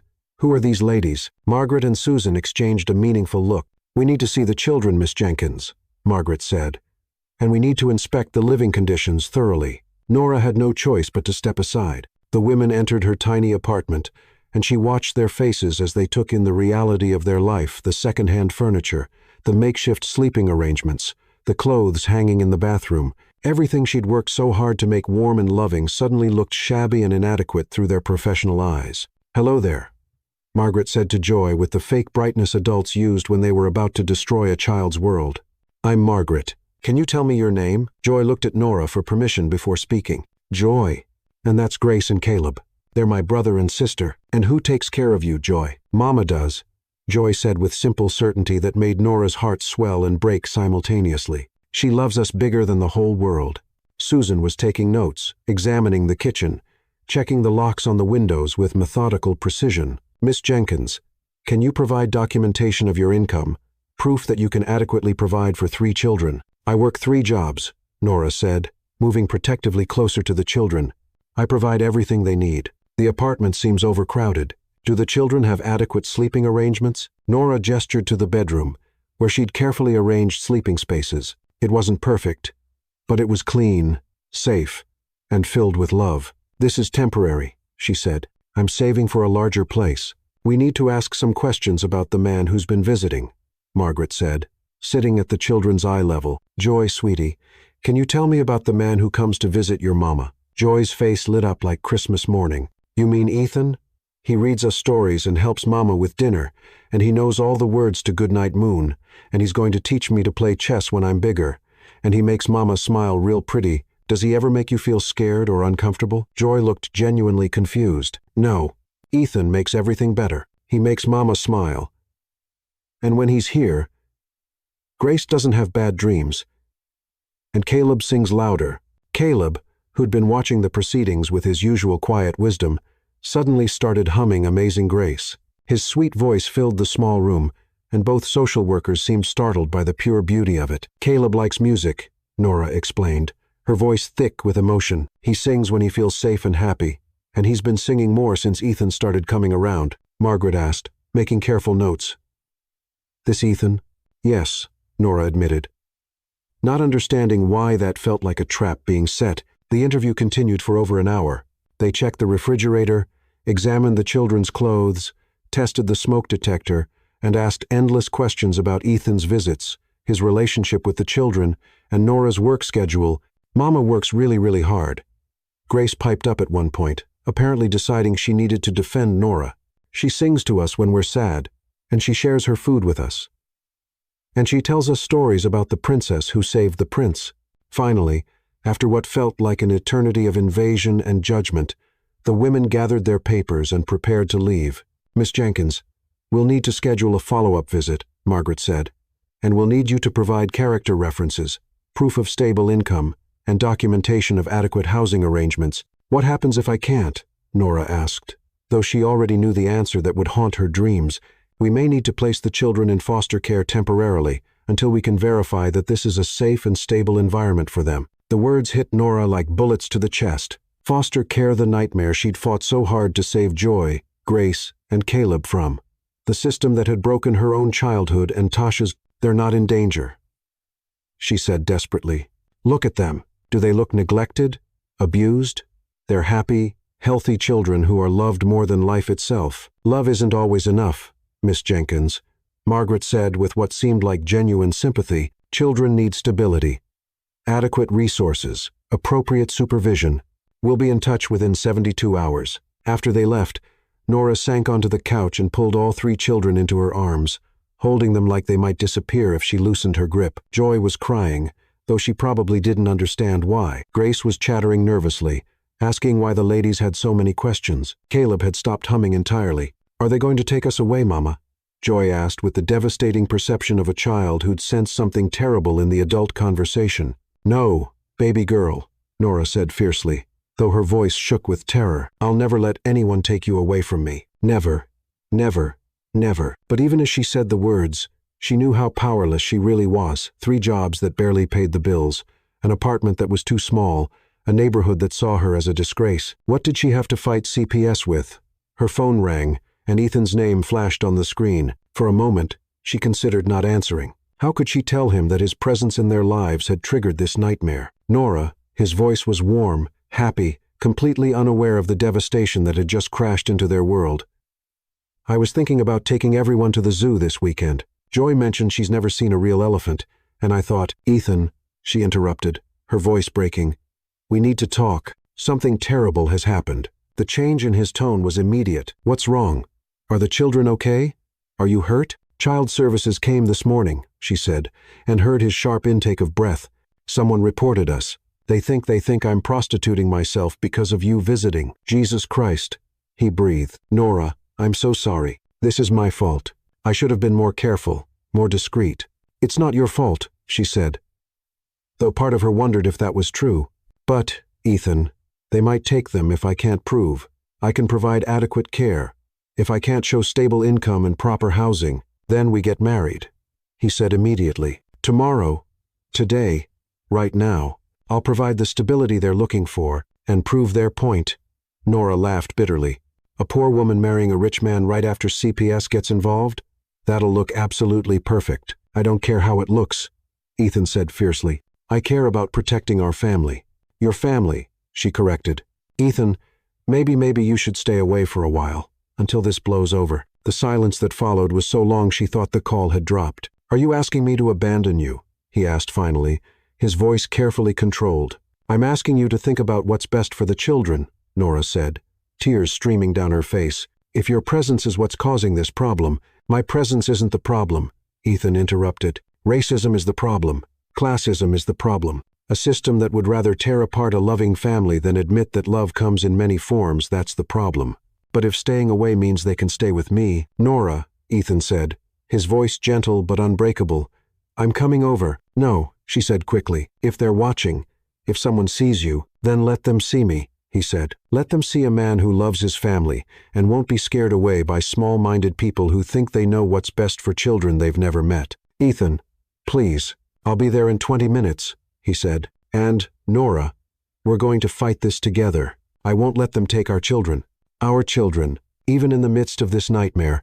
Those words made her heart soar and break at the same time. After he hung up, Nora held Joy, Grace, and Caleb close, breathing in their sweet scent, memorizing the weight of their small bodies against hers. In 72 hours, CPS would return with their decision. In 72 hours, she might lose the 3 people who'd given her life, meaning, but until then, she would love them with everything she had. And maybe, if she was very lucky, love would be enough after all. Chapter 9. Truth and Redemption. Ethan arrived at Nora's apartment to find her packing a small suitcase with trembling hands. Her face streaked with tears. She'd tried desperately to hide from the children. Joy, Grace, and Caleb sat on the bed, watching with wide-eyed confusion, sensing their world was crumbling but not understanding why. "What are you doing?" he asked gently, though his heart was already breaking at the obvious answer. "Getting ready," Nora said without looking up, folding the children's few clothes with mechanical precision. "If they come back and decide to take them, I want their things prepared. I want them to have something familiar, something that smells like home." "Nora, stop." Ethan sat beside her on the bed, stilling her frantic hands with infinite gentleness. "They're not taking these children anywhere." "You don't know that," she whispered. "You didn't see how they looked at this place, at me, like I was already guilty of something unforgivable." "Mama, are we going somewhere?" Grace asked, her usual bright chatter subdued by the heavy tension. "Maybe, baby girl," Nora said, her voice breaking. "But wherever you go, remember that Mama loves you more than all the stars in the sky, okay? I don't want to go anywhere without you," Joy said fiercely, throwing her small arms around Nora's neck. "You're our mama. You belong with us forever and ever." Caleb started humming Amazing Grace again, but this time it sounded like a prayer for comfort rather than joy. Ethan watched the scene with a rage so pure it nearly consumed him. Somewhere in this city, small-minded people had made phone calls that might destroy the most beautiful family he'd ever witnessed. "I have an idea," he said quietly, "but I need to make some calls first." "Ethan, whatever you're thinking, trust me," he interrupted, kissing her forehead gently. "Just trust me." "Can you do that?" Nora looked into his eyes and saw determination burning like an unquenchable flame. Slowly, she nodded. For the next hour, Ethan made call after call from Nora's tiny kitchen while she tried to maintain normalcy for the children. He spoke in low, urgent tones to lawyers, to private investigators, to contacts she didn't know he possessed. Finally, he returned with an expression she couldn't read. "Pack a bag for yourself, too," he said. "We're going to a hotel tonight, and tomorrow we're going to have visitors, good ones this time." Before Nora could ask what he meant, there was another knock at the door. Her heart lurched. But Ethan's steady presence was reassuring. "That's someone who's going to help us," he said. Nora opened the door to find an elderly African-American woman with kind eyes and silver-streaked hair, holding a worn cardboard box, and looking determined. "Are you Nora Jenkins?" the woman asked. "I'm Evelyn Freeman. I was Tasha's aunt." The world tilted sideways. Nora gripped the doorframe, staring at this stranger who might hold the key to everything. "Tasha's aunt," she managed. "She never mentioned. We lost touch when she was young," Evelyn said sadly. "Family troubles. Pride. Stupid disagreements that seem so small now. I only learned about her death recently when I hired someone to help me find her." She looked past Nora to where Joy, Grace, and Caleb peeked out from behind the couch, and her face crumpled with joy and grief. "Oh, my Lord," she whispered, tears streaming down her face. "They look just like her. That little girl has Tasha's exact eyes, and the boy has her smile." "How did you find us?" Nora asked, still reeling. "I hired Mr. Carter, the same investigator this gentleman uses," Evelyn said, nodding at Ethan. "He's been helping me search for family for months. When he connected our cases and told me about your situation, about what people were saying, about the threats from child services, I knew I had to come forward immediately." She held up the cardboard box with reverence. "Tasha's birth certificate, hospital records from when the babies were born, letters she wrote to me that I was too stubborn to answer. And this." Evelyn pulled out a cell phone and pressed play on a video. Suddenly, Tasha's voice filled the tiny apartment, young and scared but determined. "Aunt Evelyn, I know you probably won't get this message, but if something happens to me, I need you to know about my babies Joy, Grace, and Caleb. They're the most beautiful children in the world, and I love them more than life itself. If I die, my best friend Nora promised to take care of them. She's the only family I trust, the only person who loved me unconditionally. Please don't let the state separate them. Please help Nora keep them together. She's more their mother than I ever got the chance to be." Nora sank onto the couch, tears streaming down her face as Tasha's voice continued, describing each child's personality, their favorite songs, their fears and dreams. "There's more," Evelyn said gently, sitting beside Nora. "Medical records, DNA tests Tasha had done to establish paternity, letters of recommendation from doctors and neighbors who knew what kind of mother she was trying to be." "Why are you sharing this with us?" Ethan asked. Evelyn looked at him with the piercing gaze of a woman who'd lived long enough to recognize truth. "Because I've spent weeks learning about what happened to these babies after Tasha died. I know about the sacrifice this young woman made, taking on 3 children when she could barely feed herself. That makes you more family than blood ever could." Joy had crept closer during the conversation, her serious eyes fixed on Evelyn. "Are you our real grandma?" she asked with the directness of a child. Evelyn's face lit up with wonder. "Would you like me to be, sweetheart?" "We don't have a grandma," Grace said, joining her sister. "Just Mama and Ethan and each other." "Well, now you have a grandma too," Evelyn said, her voice thick with emotion. Caleb, who'd been listening with his usual quiet intensity, suddenly walked over to Evelyn and climbed into her lap. He began humming Amazing Grace again, but this time it sounded like pure celebration. "He does that when he feels safe," Nora explained. Wonder in her voice. "Smart boy," Evelyn said, stroking his hair. "Music tells the truth when words aren't enough." The next morning, Evelyn made good on her promise. Armed with legal documents, photographs, and righteous fury, she visited every person who'd spread rumors about Nora. She went to Mrs. Thompson's house, to the church where gossip had flourished, to the corner market where the clerk had been so cruel. Over the following week, a few shamefaced neighbors began appearing at Nora's door. Mrs. Harper from church brought a casserole and a quiet apology. The store clerk offered a small gift card and mumbled words about being too quick to judge. Mrs. Carter came downstairs with red eyes, though several other neighbors remained hostile and unconvinced. When Margaret and Susan from CPS arrived for their follow-up visit, they found a completely different scene. Evelyn was there with her box of documents. Ethan was there with character references from business associates and bank statements proving financial stability. The apartment was filled with food brought by repentant neighbors and toys donated by church members.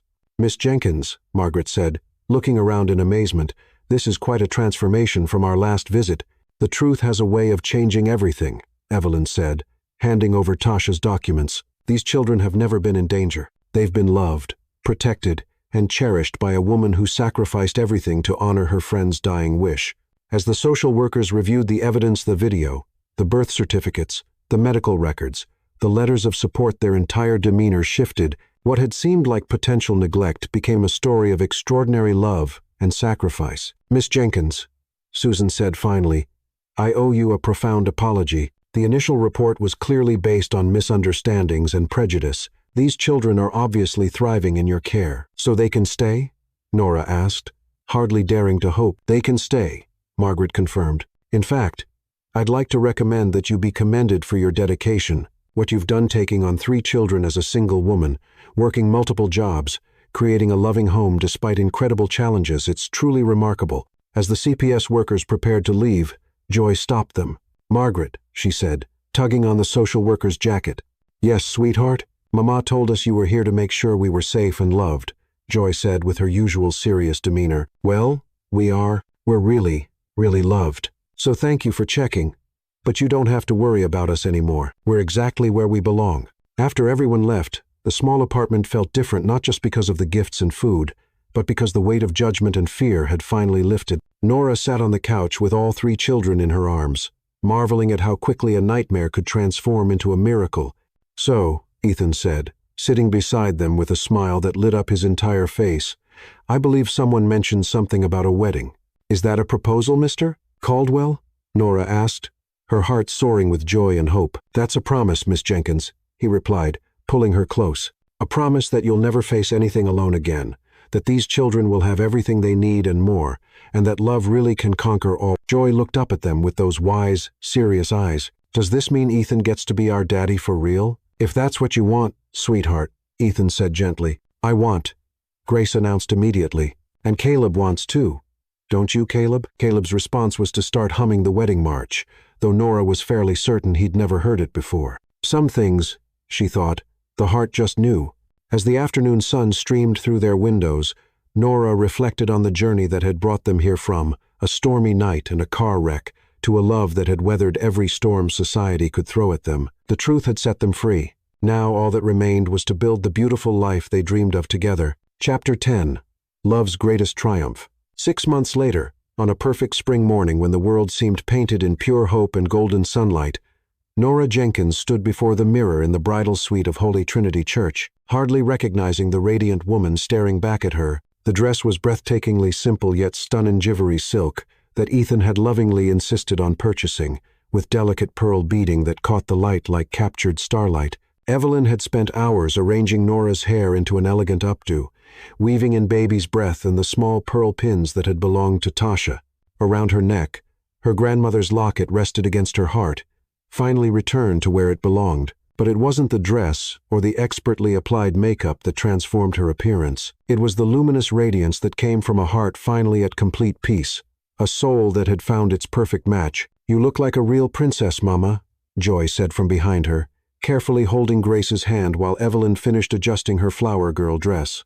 "The most beautiful princess in the whole entire world," Grace added, bouncing with barely contained excitement. "And Ethan gets to be your prince forever and ever." Caleb, devastatingly handsome in his tiny black tuxedo, was practicing walking slowly, like Evelyn had patiently taught him. Carrying the satin pillow with their rings, he'd been humming "Here Comes the Bride" all morning, his sweet voice filling the room with pure joy. "Are you ready for this momentous day, child?" Evelyn asked, stepping back to admire her handiwork with pride. In the months since she'd entered their lives, Tasha's aunt had become the grandmother the children had never known, and the mother figure Nora had lost too young. "I've been ready for this my entire life," Nora said softly, her voice thick with emotion. "I just didn't know it until a storm brought us together." A gentle knock interrupted their preparations, and Ethan's best man, Samuel Carter, peeked inside. "Ladies, we're ready to begin." "Ethan's pacing a hole in the sanctuary floor, and I genuinely think he might faint if we make him wait much longer." Nora laughed, her heart swelling with overwhelming love for the man who'd proven that fairy tales could come true for girls like her. "Tell him I'll be right there." The music began. The wedding march played on the church's old organ with heartfelt reverence, and Nora felt her heart begin to race with anticipation. Through the slightly open door, she could see the sanctuary filled with people she'd never imagined would be their neighbors, who'd once whispered cruel things now sat in the pews with genuine smiles. Mrs. Harper and the other church ladies had spent days decorating with fresh flowers and flickering candles, but most importantly, Ethan was there, standing at the altar in his perfectly tailored black tuxedo, looking more handsome than any man had a right to be, his storm-blue eyes searching desperately for her. When their gazes met, he smiled that brilliant, heart-stopping smile that had become her favorite sight in the entire world. "Ready, my precious angels?" Evelyn asked, gathering the children with loving care. Joy walked first, scattering rose petals with serious concentration. Grace skipped beside her, giggling and waving at everyone she recognized. Caleb followed with solemn dignity, carrying the rings with such careful reverence that several people in the congregation murmured appreciatively. Then it was Nora's turn. She walked down the aisle alone. By deliberate choice, she'd raised herself, saved herself, and fought for her family by herself for so long. Today, she was choosing to share her life not because she needed rescuing, but because she'd found someone worthy of her strength. Every step brought her closer to Ethan, and with each one, she remembered the incredible journey that had brought them here. The storm that had nearly taken his life but given them both a future beyond imagination, the months of searching and longing, the challenges they'd faced together, the judgment they'd overcome, the love that had grown stronger with every obstacle. When she reached the altar, Ethan took her hands in his, and she could see tears of pure joy shining in his beautiful eyes. "You came," he whispered, "just for her ears." "I promised I would," she whispered back, remembering another promise she'd made in a wrecked car on a stormy night. "I told you that you wouldn't be alone, and I meant it with my whole heart." Pastor Thompson began the ceremony with eloquent words about love conquering all obstacles, about the beauty of chosen family, about the miracle of two souls finding each other across impossible odds. But Nora barely heard his words. She was lost in Ethan's eyes, in the feeling of his strong hands holding hers, in the knowledge that after today, she would never be alone again. "Do you, Ethan Charles Caldwell, take Nora Louise Jenkins to be your lawfully wedded wife, to have and to hold, in sickness and in health, for richer and for poorer, for better and for worse, for as long as you both shall live?" "I do," Ethan said, his voice strong and clear, carrying to every corner of the sanctuary, "with all my heart, for all my life, forever and always, I do." "And do you, Nora Louise Jenkins, take Ethan Charles Caldwell to be your lawfully wedded husband, to have and to hold, in sickness and in health, for richer and for poorer, for better and for worse, for as long as you both shall live?" Nora looked at Ethan, then at the three children standing beside them, Joy with her serious smile, Grace bouncing with excitement, Caleb humming softly under his breath. She thought of Tasha, of her grandmother, of all the people who'd loved her and shaped her into the woman she'd become. "I do," she said, her voice ringing with joy that echoed through the sanctuary. "Forever and always. With everything I am, I do." The rings were exchanged, simple gold bands that felt heavy with promise and hope. Ethan's hands shook slightly as he slipped hers onto her finger, and Nora's tears finally spilled over as she did the same for him. "By the power vested in me by the state and by God above, I now pronounce you husband and wife," Pastor Thompson declared with a radiant grin. "Ethan, you may kiss your bride." Ethan cupped Nora's face in his hands, his thumbs gently wiping away her tears of pure happiness. "I love you, Mrs. Caldwell," he said softly. "I love you too, Mr. Caldwell," she replied, her heart so full she thought it might burst with joy. Their kiss was tender, passionate, and full of promise for all their tomorrows. It lasted long enough for the congregation to cheer enthusiastically, for the children to clap excitedly, and for both of them to remember why they'd fought so hard to reach this perfect moment. The reception was held in the church fellowship hall, transformed with twinkling white lights and spring flowers into something absolutely magical.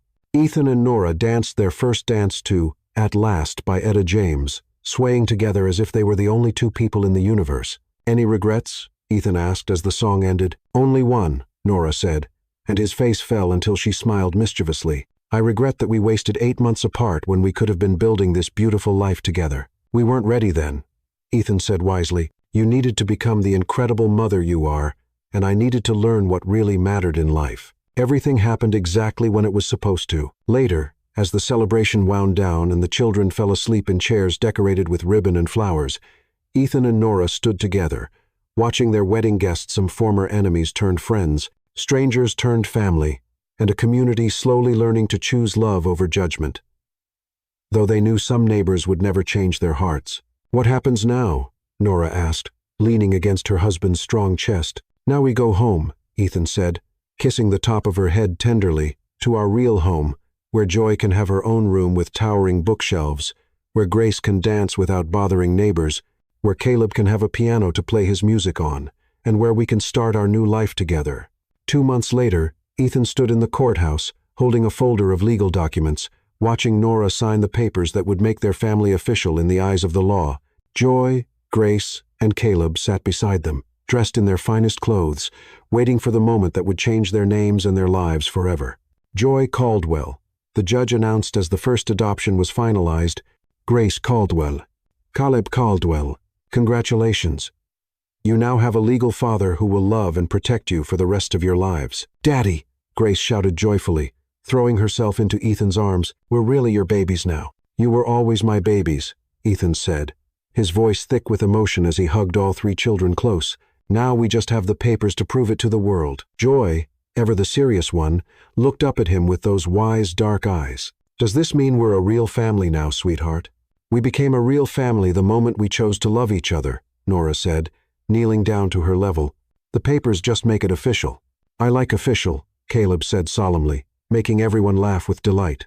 That night, in their new home overlooking the glittering city, Nora tucked each child into their own bedreel beds, with matching furniture and windows that looked out over lights that stretched to the horizon. She sang them the same lullabies she'd always sung, but tonight they sounded like celebration instead of comfort. When she finally joined Ethan in their bedroom, he was standing by the window with a strange, wonderful expression on his face.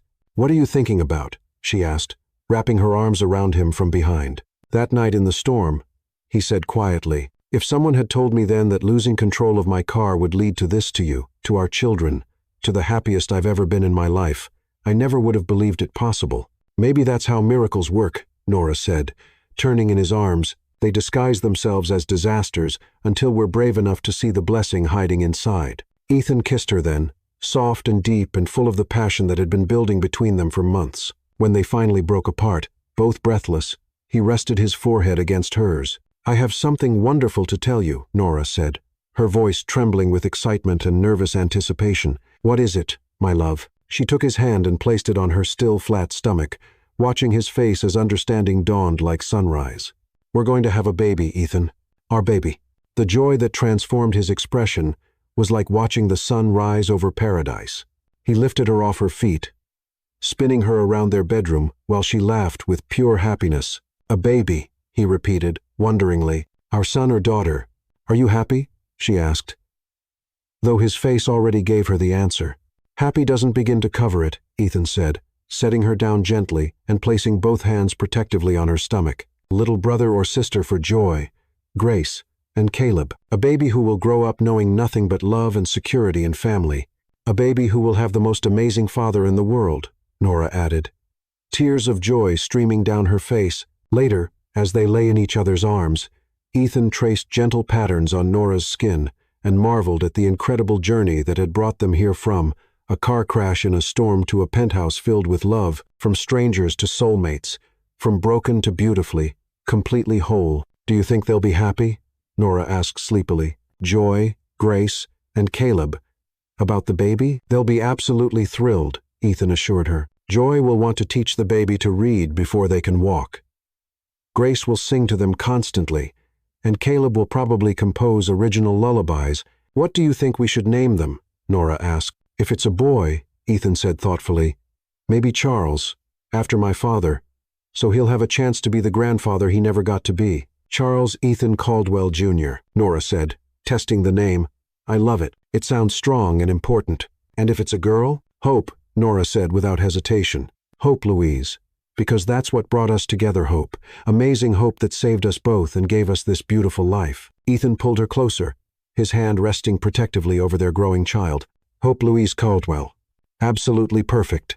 As Nora drifted off to sleep in her husband's loving arms, she thought about the little girl who'd once walked through storms with nothing but faith to guide her way. That girl had become a woman who'd saved a stranger's life, sacrificed everything for children who weren't her own, and found love beyond her wildest dreams. Tomorrow, she would wake up as Mrs. Nora Caldwell in a penthouse overlooking the city, with 3 beautiful children and another precious life growing inside her. She would wake up to a life where love had truly conquered all, where the impossible had become inevitable, where a poor girl's dreams had become a rich woman's blessed reality. But tonight, she was simply a woman deeply in love, holding tight to the miracle that had begun with a storm 9 months ago and would last a lifetime. Outside their windows, the city slept peacefully. Inside their home, 5 hearts beat in perfect harmony, proof that some love stories are worth waiting for, worth fighting for, worth believing in, against all odds. The storm had passed, the rainbow had come.